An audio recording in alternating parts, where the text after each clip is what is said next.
I never believed in ghosts. Or at least, I thought I didn't. But after what happened last winter, I don't know what to believe anymore. It started with the radio. My grandfather left me his old cabin in the woods. It was isolated. No Wi-Fi, no cell service, just trees and silence. I told myself I'd stay for a weekend, clear my head, maybe get some writing done. The first night was uneventful. Just the usual creaks of an old house settling, the wind threading through the trees. But the second night, the static started. I woke up around 2 a.m. to the sound of white noise. It was coming from the living room. When I walked in, I saw my grandfather's old transistor radio sitting on the wooden table. I hadn't touched it since I arrived, and yet it was on, tuned to a dead channel. The air felt different, thick, like the room was full of something I couldn't see. Then, beneath the static, I heard a voice. Hello. It was distant, buried under the fuzz, but undeniably human. My heart pounded. I leaned in, gripping the edges of the table. Who's there? I whispered. A long pause. Then, a slow, shuddering breath crackled through the speaker. You remember me, don't you? The voice was deep, familiar in a way that made my stomach twist. I turned the radio off. The room plunged into silence, but the uneasy feeling remained. I barely slept that night, my ears straining for any sound, any sign that I wasn't alone. By morning, I had almost convinced myself I imagined it. Sleep deprivation, paranoia, whatever. I packed my things, ready to leave. But as I stepped outside, I froze. Footprints, leading from the woods to my front door. They weren't mine, and they weren't there yesterday. The tracks were deep, like someone had been standing there for a long time. Watching, I tried to rationalize it. Maybe a hunter passing through, but there were no tracks leading away, only towards me. That night, I barricaded the doors, kept the fire burning. I didn't dare turn the radio back on. But at exactly 2 a.m., the static returned, louder this time, and then the voice. Don't ignore me. The cabin felt smaller, the walls pressing in. I gritted my teeth and grabbed the radio, ready to smash it to pieces. But before I could, the voice said something that stopped me cold. You used to see me.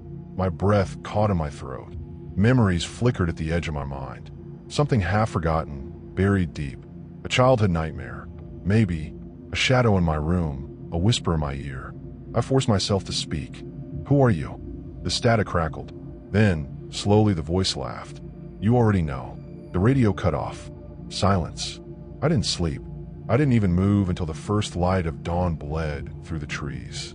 Then, with shaking hands, I grabbed my keys and fled. But as I was locking up, I glanced back through the window, just once. And I saw it. The reflection in the glass. A tall, thin figure standing behind me, smiling. I don't remember driving home. I don't remember anything except gripping the steering wheel so hard my knuckles turned white. The image of that figure burned into my mind. When I finally reached my apartment, I locked every door, every window. I sat in the dark, my mind racing. Who was that? What did it mean by, you used to see me?